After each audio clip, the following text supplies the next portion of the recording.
Hello मेरे प्यारे दोस्तों, आज हम भारत एवं विश्व की कृषि के बारे में पढ़ेंगे, जिससे आपको बीपीएससी शिक्षक 4.0 में 100% प्रश्न यहाँ से पूछे जाएंगे। इस वीडियो को आपको लास्ट तक देखना है और कमेंट बॉक्स में जाकर बताना है कि आपको इस वीडियो से क्या लाभ मिला है। हम एक एक प्रश्न और उससे संबंधित सारे आंसर को भी करेंगे, आपके डाउट को आज हम क्लियर करेंगे। चलिए हम वीडियो शुरू करते हैं। हम भारत एवं विश्व की प्रमुख कृषि के बारे में आज हम डिटेल से चर्चा करेंगे। देखिए, भारत एक कृषि प्रधान देश है। आप भी जानते हैं कि भारत में अधिकतर जनसंख्या कृषि पर निर्भर है, जिसके कारण प्रचंड बेरोजगारी भी कृषि में देखने को मिलता है। इसका कारण है कि भारत में उद्योग और सेवा क्षेत्र काफ़ी विकसित अभी नहीं हुए हैं, इसलिए ग्रामीण क्षेत्र के लोगों को अभी भी कृषि पर निर्भर रहना पड़ता है और हमारे जीडीपी में कृषि का भी योगदान बहुत है। तो हम जानेंगे कि क्या योगदान जीडीपी में है और भारत के लोग कृषि से क्यों जुड़े हुए हैं। एक एक प्रश्नों को लेंगे और फिर उसके साथ हम विशेष रूप से आपसे चर्चा करेंगे। पहला प्रश्न है कि भारत में कितने प्रतिशत भूमि पर कृषि कार्य किया जाता है। पहला प्रश्न है कि भारत में कितने प्रतिशत भूमि पर कृषि कार्य किया जाता है। आपको हम बताते चले कि वर्तमान में जो डाटा जारी किया गया है उसके अनुसार भारत में 51% लोग कृषि कार्य करते हैं। इसका उत्तर क्या हो जाएगा? 51% लोग कृषि कार्य करते हैं भारत में। ठीक है, अब इससे संबंधित और भी प्रश्न आपसे पूछा जा सकता है। चलिए, यह तो जान लिए कि भारत में कितने प्रतिशत भूमि पर कृषि कार्य किया जाता है, तो 51% भूमि पर कृषि कार्य किया जाता है। लेकिन कितने प्रतिशत लोग कृषि कार्य में लगे हुए हैं वह भी जानना जरूरी है। तो आप जान लीजिए कि 56% लोग कृषि कार्य में लगे हुए हैं। किस कार्य में लगे हुए हैं? कृषि कार्य में, यानी कृषि करते हैं। यह भी जानना आपके लिए जरूरी है। 51% भाग पर कृषि होता है और 56% लोग कृषि कार्य को करते हैं। अगला प्रश्न है कि 2021 के वन रिपोर्ट के अनुसार भारत में कितने प्रतिशत भूमि पर वन है। यह पूछ रहा है कि भारत में जो 2021 में वन रिपोर्ट जारी किया गया था भारत सरकार के द्वारा, तो वर्तमान में कितने प्रतिशत पर वन है। तो आइए इसका भी उत्तर हम लोग जानते हैं। वर्तमान में वन भारत में 21.71% पर है, यानी वर्तमान में 2021 के वन रिपोर्ट के अनुसार भारत में 21.71% पर ही वन है।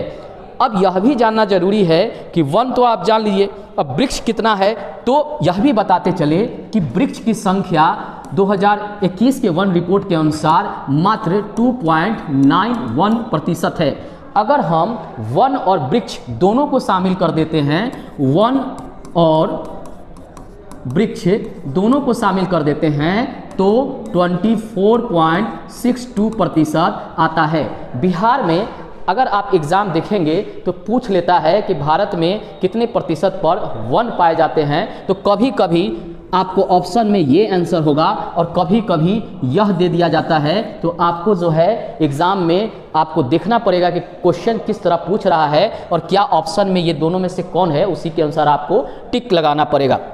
अब यह भी जानना जरूरी है कि भारत में सबसे अधिक वन किस राज्य में है, क्षेत्रफल में। तो आइए उसको भी जानते हैं कि भारत में सबसे अधिक वन क्षेत्रफल में, एरिया क्षेत्रफल में सबसे ज़्यादा कहाँ है, तो मध्य प्रदेश में। मध्य प्रदेश में सबसे ज़्यादा वन भारत में पाया जाता है, मध्य प्रदेश में। अगर एक और प्रश्न पूछता है एग्जाम में, जो पूछा गया है बिहार TRE 3.0 में कि सबसे अधिक वनों का घनत्व प्रतिशत में कहाँ पाया जाता है, यानी सबसे अधिक प्रतिशत में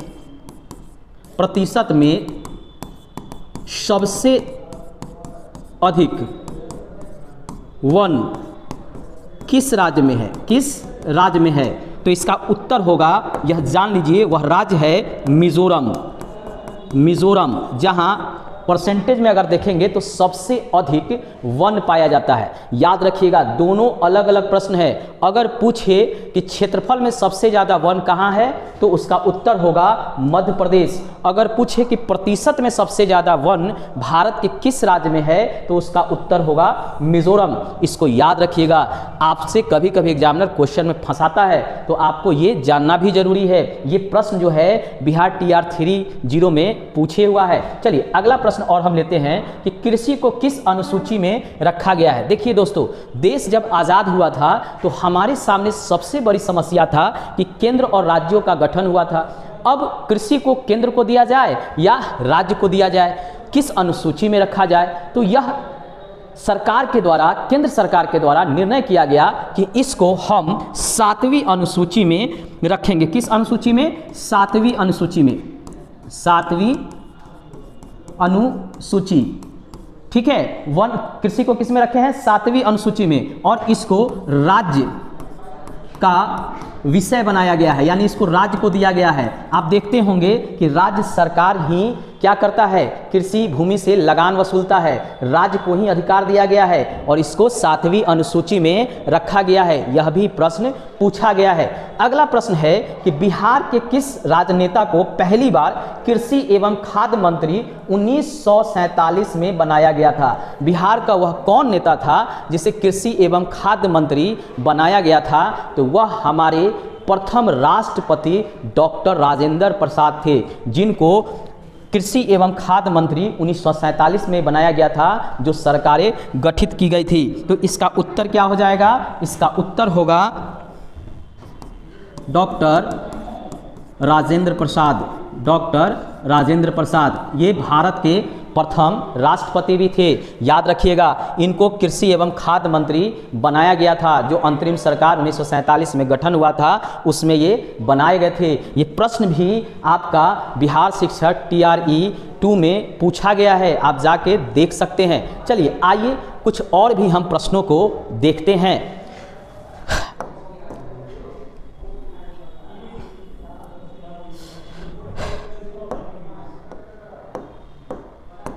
अगला प्रश्न है, खाद्यान्नों को सुरक्षित रखने के लिए कितना प्रतिशत आर्द्रता का होना आवश्यक है? देखिए, आर्द्रता कहते हैं नमी को। मान लीजिए कि गेहूं, चावल, दलहन अगर आपको कोल्ड स्टोर में सुरक्षित रखना है, तो कितना प्रतिशत आर्द्रता वहाँ का होना चाहिए जिसके कारण वह खराब न हो? तो 14%। कितना प्रतिशत होना चाहिए? तो याद रखिएगा, इसका उत्तर होगा 14% उसकी आर्द्रता होना चाहिए, तभी वह उस कोल्ड स्टोर में सामान आप रखेंगे, चाहे गेहूं हो, धान हो, फल हो, तो वह खराब नहीं होगा।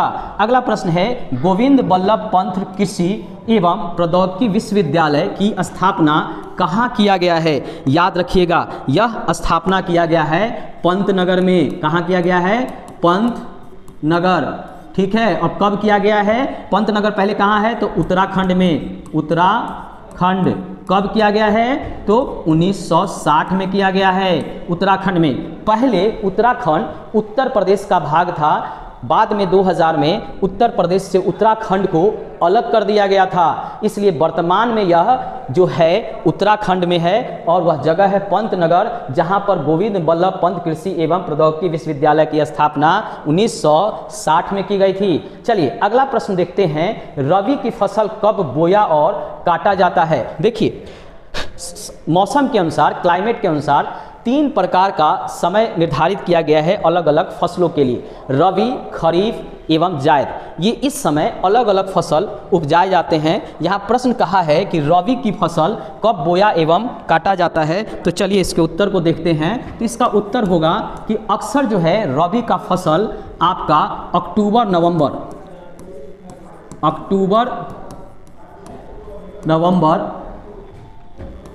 में क्या किया जाता है? बोया जाता है, ठीक है। और काटा कब जाता है? तो उसको काटा जाता है मई जून में। याद रखिएगा, अक्टूबर नवंबर में बोया जाता है और मई जून में उसको काटा जाता है, ठीक है।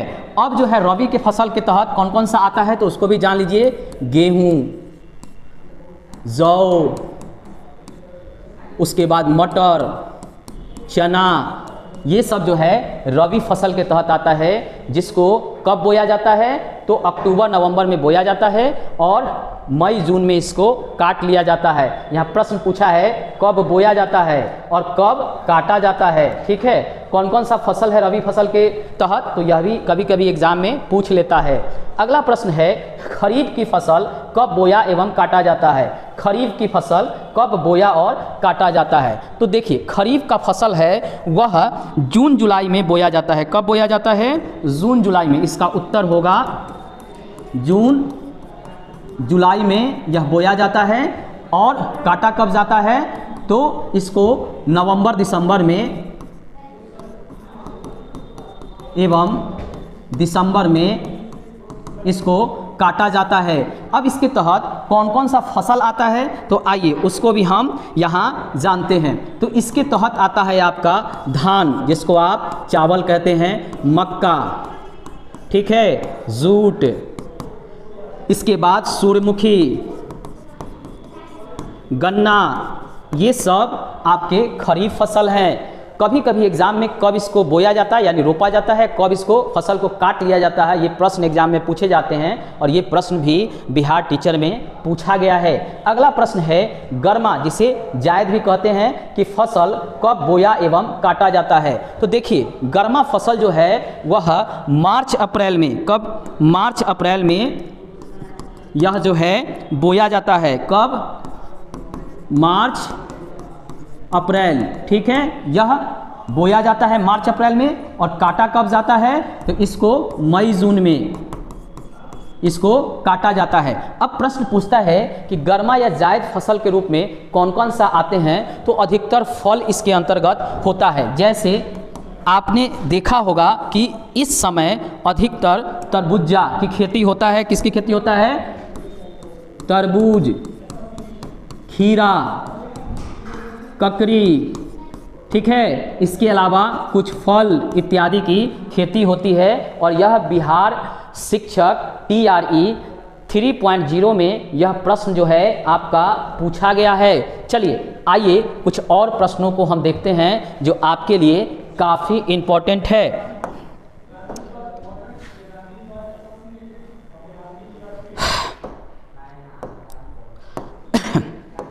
अगला प्रश्न है कि गन्ना का उत्पादन सबसे अधिक कौन सा राज्य करता है। गन्ना का उत्पादन सबसे अधिक कौन सा राज्य करता है, यानी स्टेट के बारे में पूछा गया है। आप भी जानते होइएगा कि गन्ना उत्पादन में प्रथम स्थान पर उत्तर प्रदेश है। कौन सा है, उत्तर प्रदेश, ठीक है। दूसरे स्थान पे कौन सा, ये पहले स्थान पे है, दूसरे स्थान पे महाराष्ट्र, ठीक है, ये दूसरे स्थान पे है गन्ना उत्पादन में। अब पूछता है कि विश्व में सबसे ज़्यादा गन्ना का उत्पादन कौन करता है, तो ब्राज़ील, ठीक है, विश्व में प्रथम स्थान पे है गन्ने के उत्पादन में। और अगर बिहार में पूछे कि बिहार में कौन सा जिला, तो याद रखिएगा पूर्वी चंपारण, ठीक है, यह गन्ने के उत्पादन में प्रथम स्थान पे है। चलिए अगला प्रश्न देखते हैं कि चिकमंगलुरु में किस फसल का अनुसंधान संस्थान स्थित है, तो याद रखिएगा कॉफ़ी अनुसंधान संस्थान स्थित है। इसका उत्तर होगा कॉफ़ी, यह जो है चिकमंगलुरु में स्थित है यह अनुसंधान संस्थान। चलिए हम कुछ और प्रश्नों को लेते हैं जो इससे संबंधित है, कृषि से।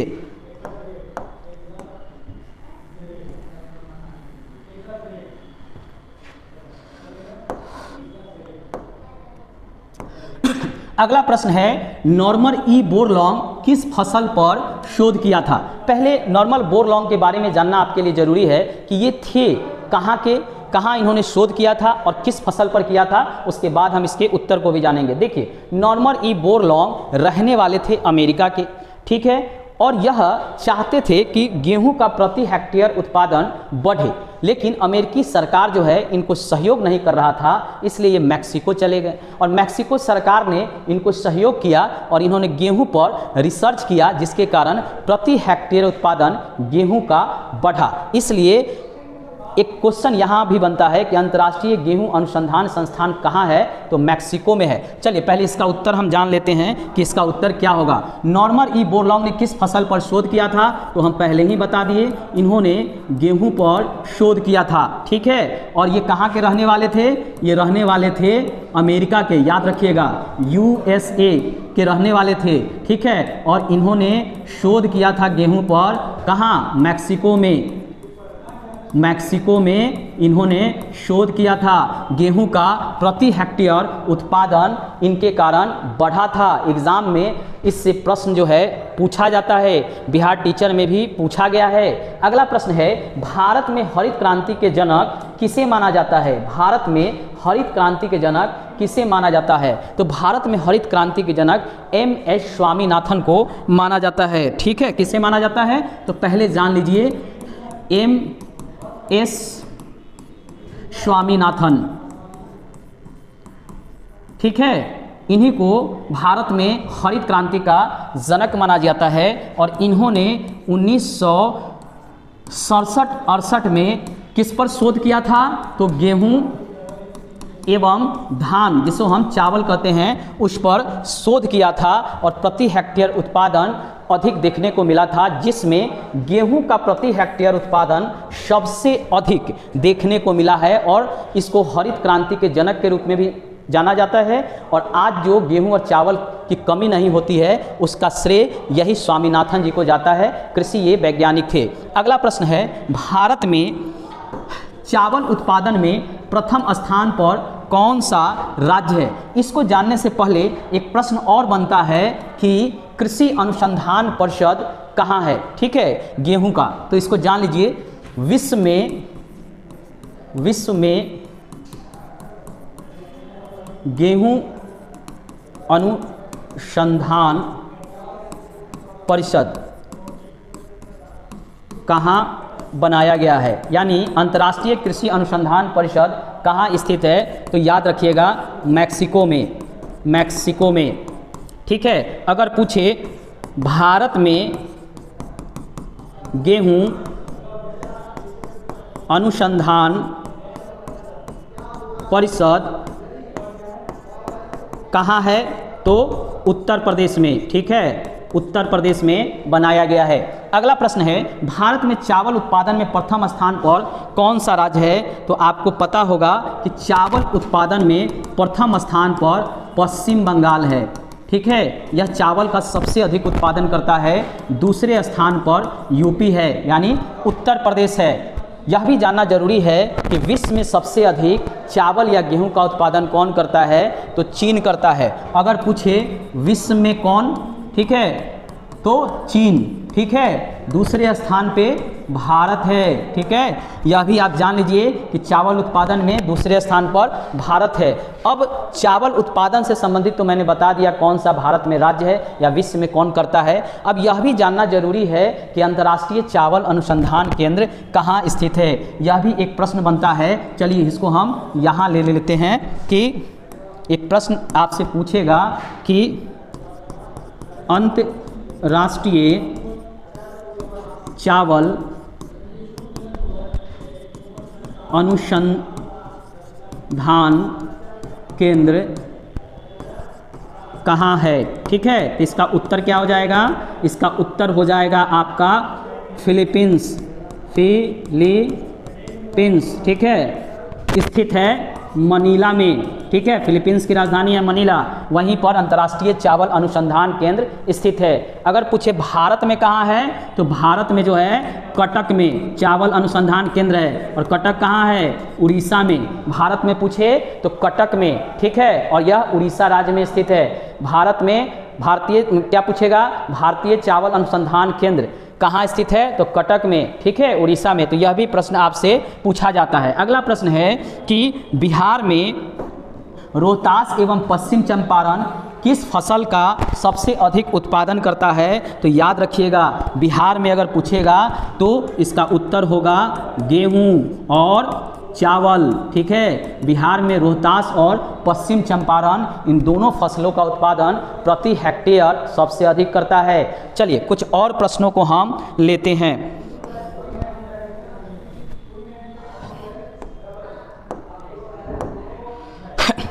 अगला प्रश्न है कि राष्ट्रीय चावल शोध केंद्र कहाँ बनाया गया है। तो हम अभी आपको बताए हैं कि राष्ट्रीय चावल शोध संस्थान जो है वह कटक में बनाया गया है, ठीक है। और यह कहाँ स्थित है, तो यह स्थित है उड़ीसा में। कहाँ स्थित है, उड़ीसा, ठीक है।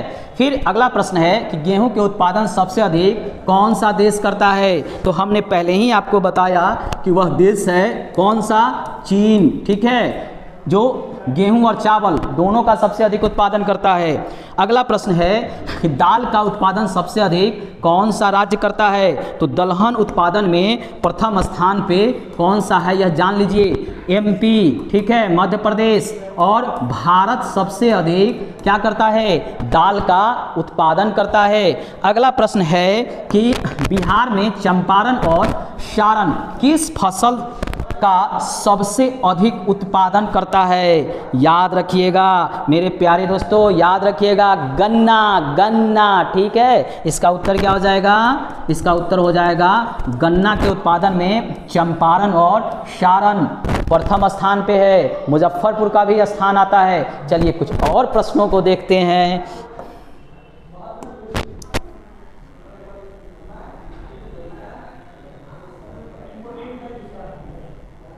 ठीक है, चलिए कुछ और प्रश्नों को हम देखते हैं।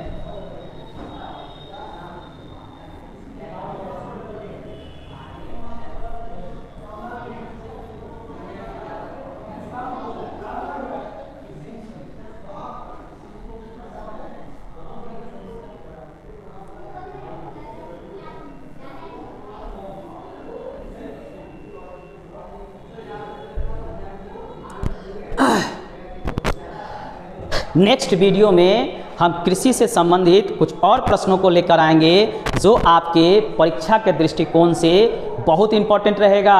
बिहार TRE 4.0 में वहाँ से 100% प्रश्न पूछे जाएंगे। मेरा प्रयास अगर अच्छा लग रहा हो तो लाइक, सब्सक्राइब, शेयर जरूर कीजिएगा।